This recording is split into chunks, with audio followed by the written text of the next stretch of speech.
ಎಲ್ಲರಿಗೂ ನಮಸ್ಕಾರ. ನಾನು ಈ ದಿನ ನೋಡಿ ಬನ್ಸಿ ರವೆ ತೊಗೊಂಡಿದ್ದೀನಿ. ಬನ್ಸಿ ರವೆಗೆ ತರಕಾರಿಗಳನ್ನು ಒಂದು ಸ್ವಲ್ಪ ಹಾಕ್ಬಿಟ್ಟು ಫೈನಾಗಿ ಉಪ್ಪಿಟ್ಟು ಮಾಡ್ತಾಯಿದ್ದೀನಿ. ಈ ಚುಮ್ಮು ಚಳಿಗೆ ಬಿಸಿ ಬಿಸಿ ಉಪ್ಪಿಟ್ಟಿದ್ರೆ ಎಷ್ಟು ಚೆನ್ನಾಗಿರುತ್ತೆ ಗೊತ್ತಾ? ಅದನ್ನು ಯಾವ ರೀತಿ ಮಾಡೋದು ಅಂತ ತೋರಿಸ್ತಾ ಇದ್ದೀನಿ ನೋಡಿ. ಇಂಗ್ರೀಡಿಯೆಂಟ್ಸ್ ಎಲ್ಲ ಇಟ್ಕೊಂಡಿದ್ದೀನಿ, ಇದನ್ನೆಲ್ಲ ಹೆಚ್ಚಿ ರೆಡಿ ಮಾಡ್ಕೊಳ್ತೀನಿ ನೋಡಿ. ಒಂದು ಬಟ್ಲು ಇದು ಅಳತೆಗೋಸ್ಕರ ಈ ಬಟ್ಲು ತೊಗೊಂಡಿದ್ದೀನಿ. ಒಂದು ಬಟ್ಲು ಬನ್ಸಿ ರವೆ ತೊಗೊಂಡಿದ್ದೀನಿ ನೋಡಿ. ಇದರಲ್ಲಿ ಒಂದು ಬಟ್ಲು ತೊಗೊಂಡಿದ್ದೀನಿ. ಯಾಕೆ ಅಂದರೆ ನೀರು ಹಾಕಲಿಕ್ಕೆ ಅಳತೆಗೆ ಬೇಕು ನೋಡಿ. ಒಂದು ಬಟ್ಲು ರವೆಗೆ ಇಷ್ಟೆಲ್ಲ ಹೆಚ್ಚಿಟ್ಕೊಂಡಿದ್ದೀನಿ. ಟೊಮೊಟೊ, ಕೊತ್ತಂಬರಿ ಸೊಪ್ಪು, ಇದು ಬೀನ್ಸು, ಇದು ಹೂಕೋಸು, ಇದು ಆಲೂಗಡ್ಡೆ ನೀರೊಳಗಡೆ ಹಾಕಿಟ್ಕೊಂಡಿದ್ದೀನಿ. ಈರುಳ್ಳಿ, ಕ್ಯಾಪ್ಸಿಕಮ್ಮು, ಶುಂಠಿ, ಬೆಳ್ಳುಳ್ಳಿ, ಹಸಿರು ಮೆಣಸಿನ್ಕಾಯಿ, ಕ್ಯಾರೆಟು, ತೆಂಗಿನಕಾಯಿ ಇದಿಷ್ಟನ್ನು ರೆಡಿ ಮಾಡ್ಕೊಂಡಿದ್ದೀನಿ. ಇದಿಷ್ಟಲ್ದಲೆ ಒಗ್ಗರಣೆಗೆ ಅಂತ ಸಾಸಿವೆ, ಕಡಲೆಬೇಳೆ, ಒಣಮೆಣಸಿನ್ಕಾಯಿ, ಹಸಿರು ಮೆಣಸಿನ್ಕಾಯಿ ಹಾಕಿದರೂ ಕೂಡ ಒಣಮೆಣಸಿನ್ಕಾಯಿ ಹಾಕ್ತಾಯಿದ್ದೀನಿ. ಒಂದು ಸ್ವಲ್ಪ ಕರಿಬೇವು, ಹಸಿ ಕರಿಬೇವು ಇದ್ದರೆ ಹಾಕಿ, ನನಗಿವತ್ತು ಸಿಗಲಿಲ್ಲ ನೋಡಿ. ಒಂದು ಚಮಚ ತುಪ್ಪ ಇಟ್ಕೊಂಡಿದ್ದೀನಿ. ತುಪ್ಪ ಯಾಕೆ ಅಂದರೆ ಈ ಬನ್ಸಿ ರವೆನ ಹುರಿಬೇಕಾದ್ರೆ ತುಪ್ಪ ಹಾಕ್ಕೊಂಡು ಹುರಿದ್ರೆ ಪರಿಮಳ ತುಂಬ ಚೆನ್ನಾಗಿ ಬರುತ್ತೆ. ಎಣ್ಣೆ ಒಂದು 50 ಗ್ರಾಮ್ ಎಣ್ಣೆ, ಒಂದು ಸ್ವಲ್ಪ ಕಡಲೆ ಬೀಜ ಇಟ್ಕೊಂಡಿದ್ದೀನಿ. ಇಷ್ಟೆಲ್ಲ ಹಾಕ್ಕೊಂಡು ಇವಾಗ ನಾನು ಬನ್ಸಿ ರವೆ ಉಪ್ಪಿಟ್ಟು ಮಾಡ್ತಾಯಿದ್ದೀನಿ. ಸಖತ್ತಾಗಿರುತ್ತೆ ನೋಡಿ. ಗ್ಯಾಸ್ ಮೇಲೆ ಒಂದು ಮಣ್ಣಿನ ಪಾತ್ರೆ ಇಟ್ಟಿದ್ದೀನಿ. ಈಗ ತುಪ್ಪ ತಗೊಂಡಿದ್ನಲ್ಲ ಅದನ್ನು ಹಾಕ್ತಾಯಿದ್ದೀನಿ. ಈ ತುಪ್ಪದಲ್ಲಿ ನೋಡಿ ಇಷ್ಟು ಹಾಕ್ಕೊಂಡ್ರೆ ಸಾಕು. ಈ ಬನ್ಸಿ ರವೆನ ಹುರ್ಕೊಂಡ್ರೆ ತುಂಬ ಚೆನ್ನಾಗಿರುತ್ತೆ, ಪರಿಮಳ ತುಂಬ ಚೆನ್ನಾಗಿ ಬರುತ್ತೆ. ಉಪ್ಪಿಟ್ಟು ಕೂಡ ಹದವಾಗುತ್ತೆ. ಅದಕ್ಕೆ ನಾನು ತುಪ್ಪದಲ್ಲಿ ಹುರ್ಕೊಂಡಿದ್ದೀನಿ. ಎಣ್ಣೆಲಿ ಬೇಕಾದರೂ ಹುರ್ಕೋಬೋದು, ಅದು ನಿಮ್ಮ ಚಾಯ್ಸು ನೋಡಿ. ಈಗ ಹುರಿಬೇಕಾದ್ರೆ ಮುದ್ದೆ ಆದಂಗೆ ಆಗುತ್ತೆ. ಫಸ್ಟಿಗೆ ತುಪ್ಪ ಹಾಕ್ಕೊಂಡಾಗ ಇದು ಉದುದ್ರಾಗ ಆಗಬೇಕು. ಒಂದು ಕಾಳಿಗೆ ಒಂದು ಕಾಳು ಅಂಟಬಾರ್ದು, ಅಲ್ಲಿವರೆಗೂ ಹುರಿಬೇಕು. ಒಂದು ಸ್ವಲ್ಪ ಕೆಂಪು ಕೂಡ ಆಗಬೇಕು.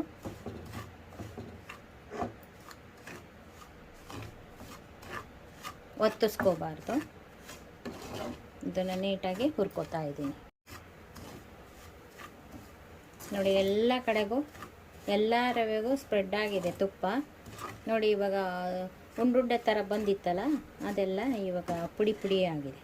ಇಷ್ಟಾದರೆ ಸಾಕು. ಏಕೆಂದರೆ ಈ ಮಣ್ಣಿನ ಪಾತ್ರೆಯಲ್ಲಿ ಜಾಸ್ತಿ ಕಾವು ಬೇರೆ ಇರುತ್ತೆ. ಈಗ ನಾನು ಗ್ಯಾಸ್ ಆಫ್ ಮಾಡಿ ಒಂದು ನಿಮಿಷ ಈ ರೀತಿ ಕೈ ಆಡಬೇಕು. ಏಕೆಂದರೆ ಆ ಕಾವಿಗೆ ಒಂದೇ ಆ ಥರ ರವೆ ಇದ್ದರೆ ಅದು ಒತ್ತೋಗುತ್ತೆ ನೋಡಿ. ಇದನ್ನ ಎತ್ತಿಟ್ಕೊಂಡು ಇನ್ನೊಂದು ಪಾತ್ರೆ ಇಟ್ಕೊಳ್ತಾ ಇದ್ದೀನಿ. ಇದರಲ್ಲೇ ಇದ್ದರೆ ತುಂಬ ಚೆನ್ನಾಗಿರುತ್ತೆ. ರವೆ ಹುರ್ಕೊಂಡಿದ್ದು ಘಮ ಪರಿಮಳ ತುಂಬ ಚೆನ್ನಾಗಿ ಬರುತ್ತೆ. ಇದರಲ್ಲೇ ಇರಲಿ. ಹಿಂಗೊಂದು ನಿಮಿಷ ಆಡಿಸ್ಬಿಟ್ಟು ಆಮೇಲೆ ಎತ್ತಿಡಬೇಕು, ಇಲ್ಲಾಂದ್ರೆ ಒತ್ತೋಗ್ಬಿಡುತ್ತೆ. ಕಾವಿರುತ್ತಲ್ಲ ಅದಕ್ಕೆ. ಈ ಕಾವೆಲ್ಲ ಇದ್ದರೆ ಗರಿ ಇನ್ನಂಗೆ ಚೆನ್ನಾಗಿರುತ್ತೆ.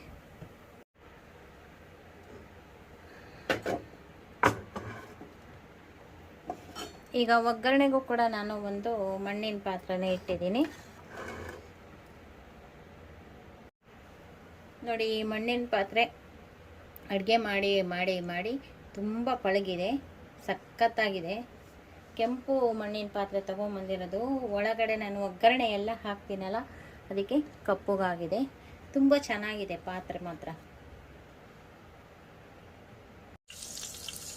ನೋಡಿ. ಇವಾಗ ಎಣ್ಣೆ ಕಾದಿದೆ, ಸಾಸಿವೆ ಹಾಕಿದ್ದೀನಿ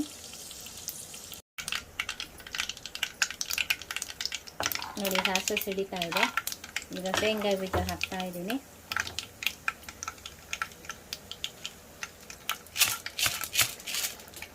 ಜೊತೆಗೆ ಕಡಲೆಬೇಳೆ ಮತ್ತು ಕರಿಬೇವು ಮತ್ತು ಒಣಮೆಣಸಿನ್ಕಾಯಿ ಎಲ್ಲದನ್ನು ಹಾಕಿದ್ದೀನಿ. ಶೇಂಗಾ ಬೀಜ ಇಷ್ಟ ಇಲ್ಲದೆ ಹೋದವರು, ನನಗಿಷ್ಟ ಅಂತ ಶೇಂಗಾ ಬೀಜ ಹಾಕ್ಕೊಂಡಿದ್ದೀನಿ. ನೀವು ಬೇಕು ಅಂದರೆ ಬಟಾಣಿ ಕೂಡ ಹಾಕೋಬೋದು. ನಾನಿವತ್ತು ಬಟಾಣಿ ಬಳಸ್ತಾ ಇಲ್ಲ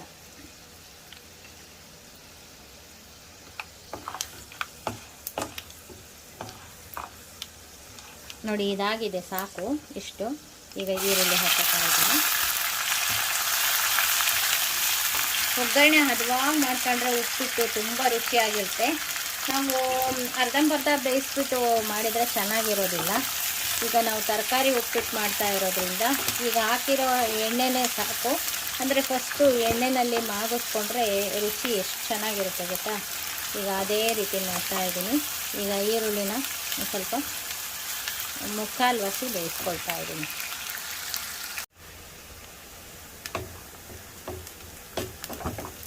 ನೋಡಿ, ಈರುಳ್ಳಿ ಮುಕ್ಕಾಲು ವಾಸಿ ಬೆಂದಿದೆ.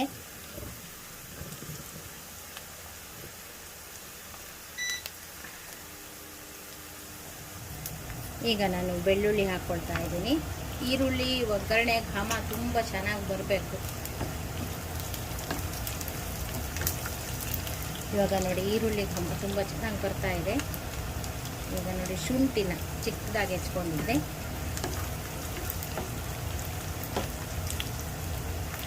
ನೋಡಿ ಇವಾಗ ಕ್ಯಾಪ್ಸಿಕಮ್ ಹಾಕ್ತಾ ಇದ್ದೀನಿ.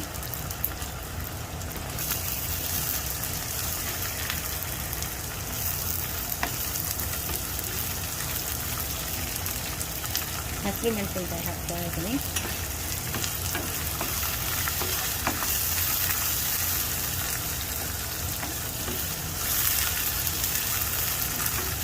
ಎಲ್ಲದನ್ನು ಚೆನ್ನಾಗಿ ಮಾಗಿಸ್ಕೋಬೇಕು.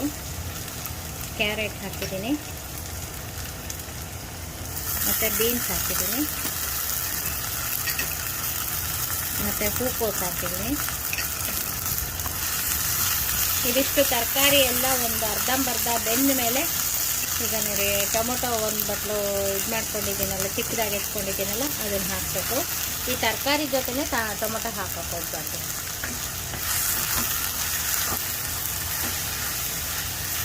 ಎಲ್ಲ ಚೆನ್ನಾಗಿ ಮಾಗಿಸ್ಕೋಬೇಕು.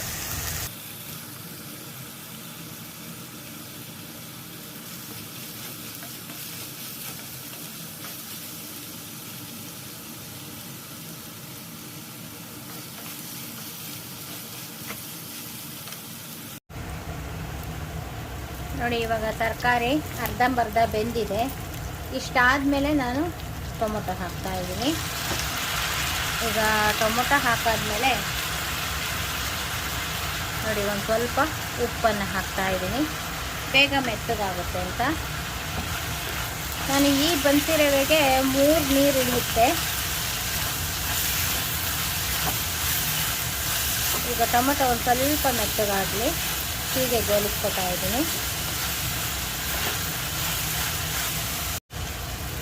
ಈಗ ನೋಡಿ ಇದುವರೆಗೂ ನೀರೊಳಗಡೆ ಇಟ್ಟಿದ್ದಂಥ ಆಲೂಗೆಡ್ಡೆನ ಹಾಕ್ತಾ ಇದ್ದೀನಿ.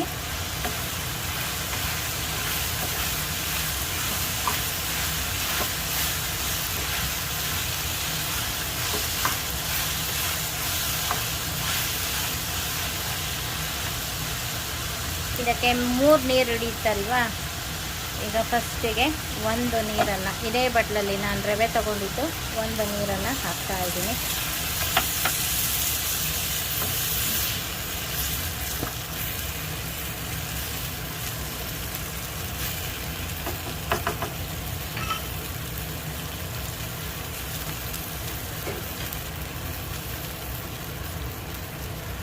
ನೋಡಿ ಇವಾಗ ಇದನ್ನು ಒಂದು ಸ್ವಲ್ಪ ಮುಚ್ಚಿ ಬೇಯಿಸ್ಕೊಳ್ತಾ ಇದ್ದೀನಿ. ನೋಡಿ ಇನ್ನು 2 ನೀರನ್ನು ಪಕ್ಕದ ಒಲೆಯಲ್ಲಿ ಕಾಯ್ಲಿಕ್ಕೆ ಇಟ್ಕೊಳ್ತಾ ಇದ್ದೀನಿ.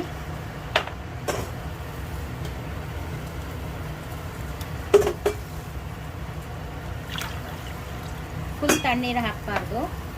ಆನಂತರ ಈಗ ತರಕಾರಿ ಒಳಗಡೆ ಏನೋ ತಣ್ಣೀರು ಹಾಕಿದ್ದೀವಿ, ಆಮೇಲೆ ಫುಲ್ ತಣ್ಣೀರು ಹಾಕಬಾರ್ದು. ಇದನ್ನು ಬಿಸಿ ಮಾಡ್ಕೊಳ್ತೀನಿ.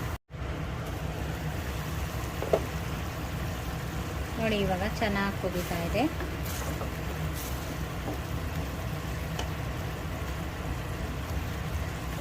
ತರಕಾರಿ ಫುಲ್ ಬೆಂದಿದೆಯಾ ಇಲ್ವಾ ಅಂತ ನೋಡ್ಕೋಬೋದು.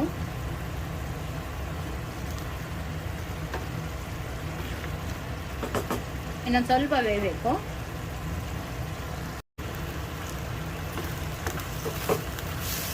ನೋಡಿ ತರಕಾರಿ ಎಲ್ಲ ಚೆನ್ನಾಗಿ ಬೆಂದಿದೆ. ನೋಡಿ ಹಾಕಿದ ನೀರು ಮುಕ್ಕಾಲು ವಾಸಿ ಹಿಂಗಿದೆ, ಇನ್ನೊಂದು ಕಾಲು ವಾಸಿ ಇದೆ ಅಷ್ಟೇ.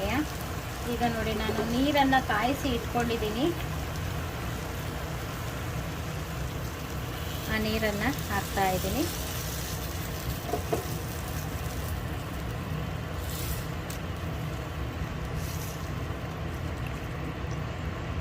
ಈಗ ಬೇಗ ಕುದಿ ಬರುತ್ತೆ.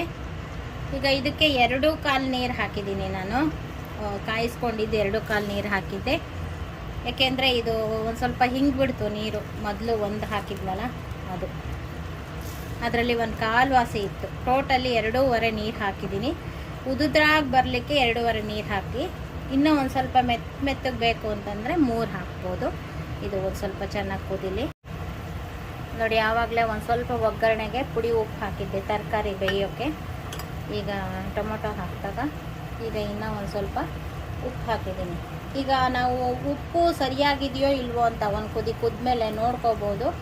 ಸಾಕಾಗದೆ ಹೋದರೆ ಮತ್ತೆ ಬೇಕಾದರೆ ಹಾಕೋಬೋದು ನೋಡಿ. ಇವಾಗ ಚೆನ್ನಾಗಿ ಕುದೀತಾ ಇದೆ. ಪಕ್ಕದಲ್ಲೇ ರವೆ ಇಟ್ಕೊಂಡಿದ್ದೀನಿ.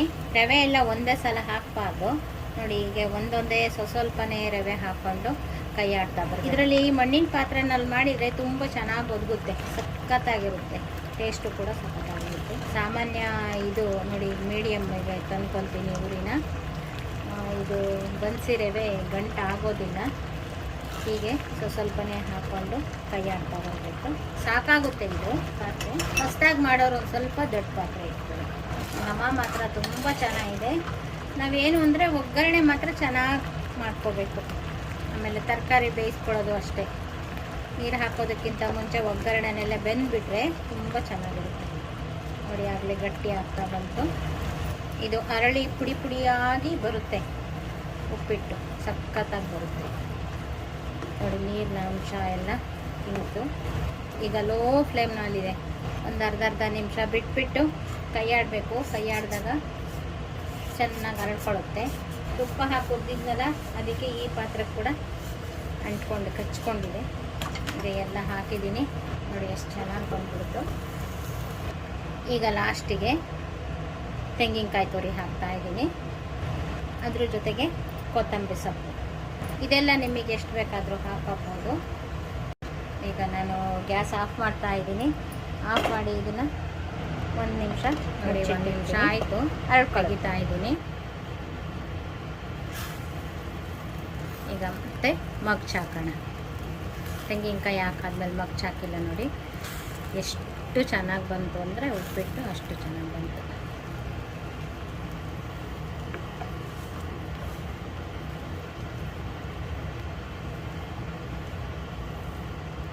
ಬಡ್ಸೋವರೆಗೂ ತೆಂಗಿನಕಾಯಿನ ಕೆಲವರು ಇದೇ ಮಾಡೋದಿಲ್ಲ, ಕೈ ಆಡೋದಿಲ್ಲ. ಆದರೆ ನಾನು ಕೈ ಆಡ್ತಾ ಇದ್ದೀನಿ. ಸಖತ್ತಾಗಿರುತ್ತೆ ಎಲ್ಲ ಕಡೆಗೂ. ಇದು ಒಬ್ರಿಗೆ ಬರುತ್ತೆ, ಒಬ್ರಿಗೆ ಬರಲ್ಲ. ಆ ರೀತಿ ಮಾಡಿದರೆ ಅದಕ್ಕೆ ಎಲ್ಲ ಕಡೆಗೂ ಕೈ ಆಡ್ತಾ ಇದ್ದೀನಿ ನೋಡಿ. ಏನು ಸಖತ್ತಾಗಿ ಬಂತು. ತರಕಾರಿ ಹಾಕಿ ಉಪ್ಪಿಟ್ಟು ಬೇಡ ಅಂದವರು ಕೂಡ ತುಂಬ ಚಪ್ಪರಿಸ್ಕೊಂಡು ತಿಂತಾರೆ. ಅಷ್ಟು ಚೆನ್ನಾಗಿದೆ ಉಪ್ಪಿಟ್ಟು. ಈಗ ನಾನು ಗ್ಯಾಸ್ ಆಫ್ ಮಾಡಿದ್ದೀನಲ್ವಾ, ಇನ್ನೂ ಒಂದು, ಏಕೆಂದರೆ ಇದರ ಮಣ್ಣಿನ ಪಾತ್ರೆ ಅಲ್ವಾ, ಸಖತ್ತು ಕಾವಿರುತ್ತೆ. ಅದಕ್ಕೆ ಮುಚ್ಚಿಡ್ತಾ ಇದ್ದೀನಿ. 2 ನಿಮಿಷ ಬಿಟ್ಟು ಬಡಿಸ್ತೀನಿ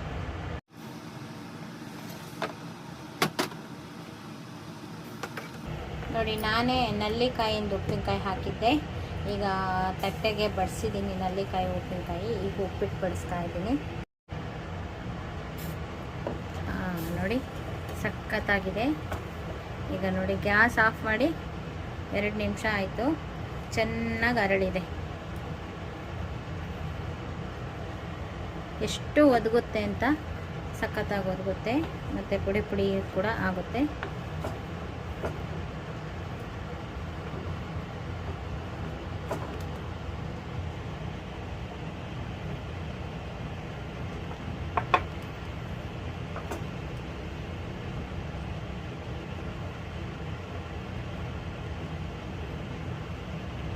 ಬಿಸಿ ಬಿಸಿಯೇ ಉಪ್ಪಿಟ್ಟು ತಿಂದ್ಬಿಟ್ಟು ಒಂದು ಲೋಟ ಕಾಫಿ ಕುಡಿದ್ಬಿಟ್ರೆ ಏನು ಚೆನ್ನಾಗಿರುತ್ತೆ ಗೊತ್ತಾ. ಸಖತ್ತಾಗಿರೋವಂಥ ಉಪ್ಪಿಟ್ಟು, ತರಕಾರಿ ಉಪ್ಪಿಟ್ಟು ಬನ್ಸಿ ರವೆನಲ್ಲಿ ಮಾಡಿರೋದು. ಇದರ ಅನುಕೂಲ ಕೂಡ ಪಡ್ಕೊಳ್ತೀರಾ ಅಂತ ನಾನು ಈ ವಿಡಿಯೋ ಮಾಡಿ ತೋರಿಸಿದ್ದೀನಿ. ಈ ವಿಡಿಯೋ ನಿಮಗೂ ಇಷ್ಟ ಆಗಿದ್ದರೆ ಲೈಕ್ ಮಾಡಿ, ಶೇರ್ ಮಾಡಿ. ಮತ್ತು ನಮ್ಮ ಚಾನಲ್ಗೆ ಇದುವರೆಗೂ ಸಬ್ಸ್ಕ್ರೈಬ್ ಆಗಿಲ್ಲ ಅಂದರೆ ಈ ಕ್ಷಣದಿಂದ ಸಬ್ಸ್ಕ್ರೈಬ್ ಆದರೆ ನಿಮ್ಮ ದಿನನಿತ್ಯದ ಅನುಕೂಲಕ್ಕೆ ಬರುವಂತಹ ವಿಡಿಯೋಗಳನ್ನೇ ನಾನು ಮಾಡ್ತಾ ಇರ್ತೀನಿ. Thank you for watching.